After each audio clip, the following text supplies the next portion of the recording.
너무 심하게 꾸짖으셔서 저도 모르게 손이 나갔습니다. 궁녀 장미가 떨리는 목소리로 내뱉은 이 말을 저는 지금도 잊을 수가 없습니다. 아니, 잊을 수 없다는 표현조차 부족합니다. 그날 밤, 저 태종 이방원이 조선의 세 번째 임금이 한낱 궁녀의 손에 맞았다는 사실을 말입니다. 여러분은 저를 어떤 사람으로 기억하고 계십니까? 아마도 피도 눈물도 없는 권력자, 냉혹한 현실주의자, 그런 수식어들이 먼저 떠오르실 겁니다. 틀린 말은 아닙니다. 저는 제 손으로 형제들을 제거했습니다. 1398년 첫 번째 왕자의 난에서 이복 형제 방석과 방번을 죽였습니다.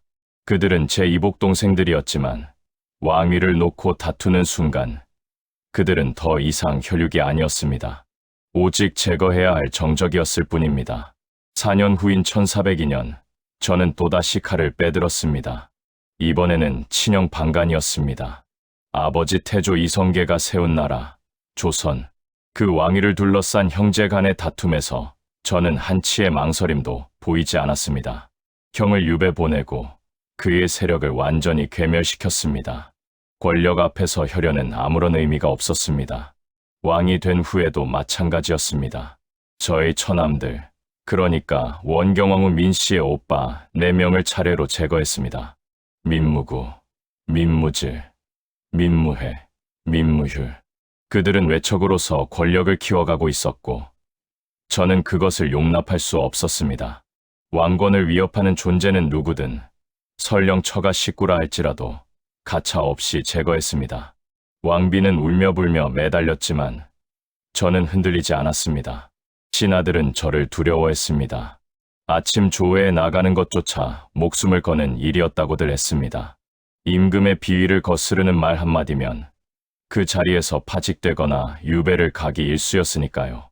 심지어 목숨을 잃는 경우도 있었습니다. 저는 강했습니다. 아니, 강해야만 했습니다. 권력은 힘으로 지키는 것이고 그 힘은 때로 피를 요구했습니다. 18년간의 재위 기간 동안 저는 조선의 기틀을 다졌습니다. 사병을 혁파하고 중앙집권 체제를 확립했습니다. 6조 직계제를 실시하여 의정부의 권한을 약화시키고 왕권을 강화했습니다. 호패법을 실시하여 백성들을 효율적으로 통제했습니다. 신문고를 설치하여 백성의 억울함을 직접 듣는다는 명분도 세웠지만 사실 그것 역시 왕권 강화를 위한 수단이었습니다. 외교적으로도 저는 냉철했습니다. 명나라와의 관계를 안정시키면서도 조선의 자주성을 잃지 않으려 노력했습니다. 왜구를 소탕하고 대마도를 정벌했습니다. 여진족을 토벌하고 사군 육진의 기초를 닦았습니다. 저는 조선이라는 나라가 생존하고 번영하기 위해서라면 무엇이든 했습니다. 그런 제가 그 냉혹하고 무자비한 태종 이방원이 한낱 궁녀에게 맞았다는 것입니다. 그것도 제 무릎을 주물러주던 궁녀가 저를 세게 두들겨 팬 것입니다. 이것은 야사가 아닙니다. 소문도 아닙니다. 조선왕조실록, 그 엄정한 역사 기록에 남아있는 실제 사건입니다. 1418년 저는 아들 충녕대군, 훗날의 세종에게 왕위를 물려주고 상왕이 되었습니다. 나이 51세, 권력의 정점에서 한 발짝 물러선 시기였습니다. 하지만 저는 여전히 막강한 영향력을 행사하고 있었습니다. 상왕으로서 여전히 국정을 좌지우지했고 신하들은 저를 두려워했습니다. 그런데 그 시기에 제가 가장 무방비한 순간에 상상도 못할 일이 벌어진 겁니다. 이 사건이 벌어진 데에는 아주 충격적인 이유가 있었습니다. 그것은 단순히 궁녀 한 명의 실수가 아니었습니다. 그 밤에 벌어진 일은 제가 평생 쌓아올린 권위와 위엄이 얼마나 허무하게 무너질 수 있는지를 보여주는 사건이었습니다. 권력자도 잠을 잡니다. 권력자도 피곤해합니다. 권력자도 밤이 되면 한낱 인간일 뿐입니다. 그날 밤, 저는 그것을 뼈저리게 깨달았습니다. 그리고 그 깨달음은 제게 말로 표현할 수 없는 수치심과 분노를 안겨주었습니다. 어떻게 이런 일이 가능했을까요? 궁녀 장미는 왜 그런 행동을 했을까요? 그리고 저는 왜 그 일을 2년이 지나서도 잊지 못하고 다시 꺼냈을까요? 그날 밤 무슨 일이 있었는지 지금부터 여러분께 말씀드리겠습니다. 이것은 한 권력자의 고백이자 한 인간의 고백입니다. 1418년 여름, 저는 더 이상 왕이 아니었습니다. 상왕. 그 이름이 얼마나 공허하게 들리던지요. 겉으로는 여전히 권력을 쥐고 있었지만 왕좌는 이미 제 아들 충령의 것이었습니다. 아니, 세종이라 불러야 했습니다. 제가 직접 선택하고 앉힌 왕이었으니까요. 밤은 길었습니다. 여름 밤인데도 불구하고 제게는 끝없이 긴 어둠이었습니다. 궁궐 안은 고요했습니다. 낮의 소란스러움은 사라지고 오직 멀리서 들려오는 매미 소리와 바람 소리만이 정막을 채우고 있었습니다. 저는 침상에 누워 있었지만 잠은 오지 않았습니다. 불면증. 그것은 저를 오랫동안 괴롭혀온 고질병이었습니다. 왕이었을 때도 상왕이 된 후에도 마찬가지였습니다. 어떤 이들은 제가 저지른 일들 때문이라고 수근거렸습니다. 경제들을 죽이고 처남들을 제거하고 수많은 신하들을 유배 보낸 그 죄업이 저를 괴롭힌다고 말입니다. 하지만 그건 아니었습니다. 저는 제가 한 일들에 대해 후회하지 않았습니다. 그것은 필요한 일이었고 저는 그것을 해냈습니다. 다만 몸이 피곤했습니다. 51년을 살아오면서 권력을 쟁취하고 지키기 위해 쉼 없이 달려온 세월이 제 몸을 갉아먹고 있었습니다. 특히 다리가 아팠습니다. 무릎이 뻐근하고 종아리가 저려왔습니다. 젊었을 때는 말을 타고 전장을 누비던 다리였는데 이제는 조금만 걸어도 통증이 느껴졌습니다. 그래서 저는 밤마다 궁녀를 불렀습니다. 무릎을 주물러주고 다리를 안마해주는 일을 시키기 위해서였습니다. 그것은 궁중에서 흔한 일이었습니다. 왕이나 상왕이 잠들기 전 시중을 드는 궁녀들이 몸을 주물러주는 것은 당연한 일상이었습니다. 그날 밤에도 저는 내관을 불러 말했습니다. 장미를 들라 하거라. 궁녀 장미는 손재주가 괜찮은 편이었습니다. 다른 궁녀들보다 안마를 잘했고 힘 조절도 적당했습니다. 저는 그녀를 자주 불렀습니다. 그것이 그녀에게는 영광이었을 수도 있고 부담이었을 수도 있겠지만 저는 그런 것까지 신경 쓰지 않았습니다. 얼마 후 장미가 들어왔습니다. 촛불 아래에서 그녀의 얼굴을 보니 평소보다 조금 피곤해 보였습니다. 하지만 그녀는 공손히 절을 하고 제 침상 옆에 무릎을 꿇고 앉았습니다. 상감마마, 다리를 주무르겠나이다. 그녀의 목소리는 작고 조심스러웠습니다. 저는 침상에 비스듬히 기대어 누웠고 장미는 제 무릎을 주물리기 시작했습니다. 처음에는 괜찮았습니다. 그녀의 손이 제 무릎을 천천히 눌러주었고 약간의 통증이 풀리는 느낌이 들었습니다. 저는 눈을 감고 그 감촉에 집중했습니다. 잠이 올 것 같았습니다. 하지만 시간이 지나면서 뭔가 이상했습니다. 장미의 손놀림이 평소보다 거칠었습니다. 힘 조절이 제대로 되지 않았습니다. 어떤 때는 너무 약하게, 어떤 때는 너무 세게 눌렀습니다. 저는 미간을 찌푸렸습니다. 오늘 저의 몸 상태가 유난히 안 좋았던 탓일까요? 아니면 장미가 집중하지 못하고 있는 것일까요? 저는 눈을 뜬 채로 말했습니다. 장미, 오늘 내 손이 왜 그러느냐? 장미는 움찔했습니다. 죄송합니다. 마마, 다시 잘해보겠나이다. 그녀는 더욱 조심스럽게 제 무릎을 주물렀습니다. 하지만 여전히 시원치 않았습니다. 저는 점점 짜증이 났습니다. 몸은 피곤한데 잠은 오지 않고 다리는 계속 아프고 그런데 안마조차 제대로 되지 않으니 화가 치밀어 올랐습니다. 이게 뭐 하는 것이냐? 저는 목소리를 높였습니다. 평소에는 잘하더니 오늘은 왜 이 모양이냐? 내가 정신이 있는 것이냐 없는 것이냐? 장미는 고개를 숙였습니다. 죄송합니다. 마마. 그녀의 목소리가 떨렸습니다. 저는 그것을 두려움으로 받아들였습니다. 당연한 것이라고 생각했습니다. 상왕께서 꾸짖으시면 궁녀는 두려워하는 것이 당연하다고 여겼습니다. 다시 해보거라.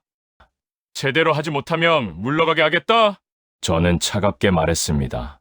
장미는 다시 제 무릎을 주물렀습니다. 이번에는 조금 나아진 것 같았습니다. 저는 다시 눈을 감았습니다. 잠이 올 것만 같았습니다. 하지만 그것도 잠시, 다시 손놀림이 엉망이 되었습니다. 저는 참을 수가 없었습니다. 아니, 이것을 안 말하고 하는 것이냐? 저는 벌떡 일어나 앉으려고 했습니다. 내가 지금 장난하는 것이냐? 시원치 않구나. 정말 시원치 않아. 그 순간이었습니다. 장미의 손이 제 무릎을 세게 두들겼습니다. 한 번이 아니었습니다. 2번, 3번, 마치 북을 두드리듯이, 아니 빨래를 방망이로 두드리듯이 그녀는 제 무릎을 강하게 쳤습니다. 저는 그 충격에 완전히 잠에서 깼습니다. 아니, 잠에서 깼다기보다는 정신이 번쩍 들었다고 해야 맞을 것입니다. 제 눈은 크게 떠졌고 입은 벌어졌습니다. 방 안의 공기가 순간적으로 얼어붙었습니다. 장미도 자신이 무슨 짓을 저질렀는지 깨달은 것 같았습니다. 그녀의 손은 공중에서 멈췄고 그녀의 얼굴은 창백하게 변했습니다. 촛불 아래에서 그녀의 눈동자가 크게 흔들리는 것이 보였습니다. 저는 아무 말도 하지 못했습니다. 이 상황을 어떻게 받아들여야 할지 몰랐습니다. 태종 이방원이 조선의 상황이 한낱 궁녀에게 맞았다는 사실을, 그것도 제가 꾸짖었다는 이유로 그녀가 화가 나서 저를 친 것입니다. 침묵이 흘렀습니다. 아주 긴 침묵이었습니다. 장미는 그대로 얼어붙어 있었고 저도 움직일 수가 없었습니다. 제 머릿속은 복잡했습니다. 이것을 어떻게 처리해야 할까? 당장 내관을 불러 이 궁녀를 끌어내야 할까? 아니면 이 일을 없었던 일로 해야 할까? 하지만 저는 알고 있었습니다. 이 일은 절대 없었던 일이 될 수 없다는 것을, 이 순간은 이미 제 마음속에 깊이 새겨졌다는 것을, 그리고 이것은 단순한 해프닝이 아니라 무언가 더 큰 의미를 가진 사건이라는 것을 말입니다. 저는 천천히 입을 열었습니다. 물러가거라. 제 목소리는 평소보다 낮고 가라앉아 있었습니다. 장미는 황급히 절을 하고 물러갔습니다.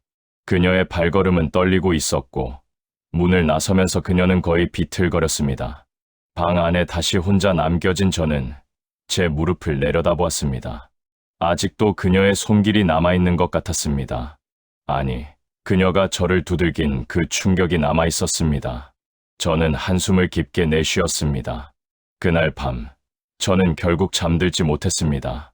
그날 밤의 일을 어떻게 처리해야 할지 저는 며칠간 고민했습니다. 아니, 고민이라고 하기보다는 혼란스러웠다고 해야 맞을 것입니다. 제 평생에 이런 일은 처음이었습니다. 전장에서 수많은 적들과 맞서 싸웠고 정치적 음모와 배신을 헤쳐나왔지만 한낱 궁녀에게 맞았다는 이 상황은 전혀 다른 종류의 충격이었습니다. 결국 저는 원경왕후를 불렀습니다. 제 아내이자 이 궁궐의 안주인이었던 그녀에게 이 일을 넘겼습니다. 중궁 전 궁녀 장미를 직접 추궁해보시오. 저는 담담하게 말했습니다. 하지만 제 목소리에는 평소와 다른 무게감이 실려 있었습니다. 원경왕후는 제 얼굴을 살펴보았습니다. 오랜 세월을 함께한 아내였기에 그녀는 제가 무언가 심상치 않은 일로 마음이 흔들려 있다는 것을 눈치챘을 것입니다. 무슨 일이옵니까, 마마? 그녀가 조심스럽게 물었습니다. 저는 그날 밤의 일을 간략하게 설명했습니다. 궁녀 장미가 제 무릎을 주물리다가 제가 꾸짖자 저를 세게 두들겨 팼다고 말입니다. 원경왕후의 얼굴이 굳어졌습니다. 그런 일이? 그녀는 말을 잇지 못했습니다. 믿기지 않는다는 표정이었습니다. 직접 그 연유를 물어보시오. 왜 그런 짓을 했는지 그 심중을 알고 싶소. 저는 그렇게 말했지만 사실은 제가 직접 묻고 싶었습니다. 하지만 상황으로서의 체면도 있고 무엇보다 제 자신이 그 상황을 다시 마주하기가 두려웠습니다. 그래서 원경왕후에게 맡긴 것이었습니다. 며칠 후 원경왕후가 저를 찾아왔습니다. 그녀의 표정은 복잡했습니다. 분노와 안타까움이 뒤섞인 얼굴이었습니다.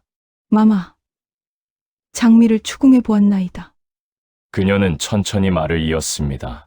그 아이가 실토를 하였나이다. 뭐라 하더냐? 저는 몸을 앞으로 기울였습니다. 마마께서 너무 심하게 꾸짖으셔서 자신도 모르게 손이 나갔다고 하옵니다. 원경왕후의 목소리는 조심스러웠습니다. 그 순간 분한 마음을 참을 수 없었다고 그렇게 말하더이다. 저는 그 말을 듣는 순간 묘한 감정에 휩싸였습니다. 분노해야 할까요? 당연히 그래야 했습니다. 상황을 향한 불경죄는 용서받을 수 없는 대역죄입니다. 하지만 동시에 저는 이상하게도 그 궁녀를 이해하는 제 자신을 발견했습니다. 분한 마음이라 저는 중얼거렸습니다. 한낱 궁녀가 상황을 향해 분한 마음을 품었다는 것이냐? 원경왕후는 대답하지 않았습니다. 그녀도 이 상황을 어떻게 받아들여야 할지 모르는 것 같았습니다. 궁녀를 엄벌해야 한다고 말하기에는 그 아이가 너무 가엾었을 것입니다. 그렇다고 해서 이 일을 그냥 넘어가기에는 상황의 권위가 실추되는 중대한 사건이었습니다. 저는 한동안 침묵했습니다. 그리고 천천히 입을 열었습니다. 조선왕조실록에 이 일을 기록하게 하시오. 원경왕후가 놀란 표정으로 저를 바라보았습니다. 마마, 그것은 기록하라 하였소. 저는 단호하게 말했습니다. 이 일은 숨길 일이 아니오. 사관들에게 사실대로 적게 하시오. 상황 태종이 궁녀 장미에게 무릎을 맞았다고, 그 까닭은 상황이 너무 심하게 꾸짖어서 궁녀가 분한 마음에 그리했다고 모두 기록하게 하시오. 왜 그런 결정을 내렸는지 저 자신도 정확히 설명하기 어렵습니다. 아마도 이 일을 숨기는 것이 더 큰 수치라고 생각했는지도 모릅니다. 혹은 이 사건이 가진 의미를 후대에 남기고 싶었는지도 모릅니다. 권력자도 완벽하지 않다는 것을, 약자도 분노할 수 있다는 것을 말입니다. 실록에는 이렇게 기록되었습니다. 상황이 잠을 자려고 하는데 궁녀 장미가 무릎을 주물렀다. 상황이 시원치 않다고 꾸짖자 장미가 손으로 세게 무릎을 두들겼다. 상황이 놀라 깨어났다. 이것은 야사가 아닙니다. 정식 역사 기록입니다. 1418년 8월의 일로 세종실록에 명확히 남아 있습니다. 하지만 저는 그때 장미를 처벌하지 않았습니다. 원경왕후에게 그 아이를 내치지 마시오라고 말했습니다. 이상한 일이었습니다. 평소에 저였다면 당장 엄벌에 처했을 것입니다. 하지만 그때는 그럴 수 없었습니다. 왜 그랬을까요? 어쩌면 저는 장미의 그 행동 속에서 인간의 본성을 보았는지도 모릅니다. 아무리 약한 존재라도 지나치게 억압받으면 반항한다는 것을, 아무리 낮은 신분이라도 감정이 있고 분노할 권리가 있다는 것을 말입니다. 그날 밤 이후 저는 가끔 제 무릎을 내려다보곤 했습니다. 장미가 두들겨 팬 그곳을, 흉터가 남은 것도 아니고 통증이 있는 것도 아니었지만 그곳에는 보이지 않는 무언가가 새겨진 것 같았습니다. 밤마다 저는 생각했습니다. 제가 정말 너무 심하게 꾸짖었던 것일까요? 장미는 어떤 마음으로 매일 밤 저를 시중들었을까요? 두렵기도 하고, 긴장되기도 하고, 피곤하기도 했을 것입니다. 그런데 제가 계속 시원치 않다, 제대로 하지 못한다고 구박하니 그녀의 마음속에 분노가 쌓였을 것입니다. 그 분노가 폭발한 순간이 바로 그날 밤이었습니다. 그녀는 제 무릎을 두들겨 팼습니다. 그것은 반항이었습니다. 작지만 명확한 반항이었습니다. 한낱 궁녀가 조선의 상황을 향해 저항한 것입니다. 저는 그 저항을 처벌할 수 없었습니다. 왜냐하면 그것은 정당한 감정의 표출이었기 때문입니다. 비록 방법은 잘못되었지만 그 마음만큼은 이해할 수 있었습니다. 저 역시 인간이었기 때문입니다. 분노하고 화내고 때로는 참을 수 없는 감정에 휩싸이는 한 명의 인간이었습니다. 하지만 이 일은 여기서 끝나지 않았습니다. 2년이라는 시간이 흐른 후 저는 이 일을 다시 꺼내게 됩니다. 그리고 그때는 상황이 완전히 달랐습니다. 궁궐 안에서 벌어진 다른 사건들이 제가 이 일을 다시 소환하게 만들었습니다. 장미의 그 한 번의 반항이 제게는 궁궐 기강 전체를 돌아보게 만드는 계기가 되었습니다. 그리고 그 결과는 참으로 비극적이었습니다.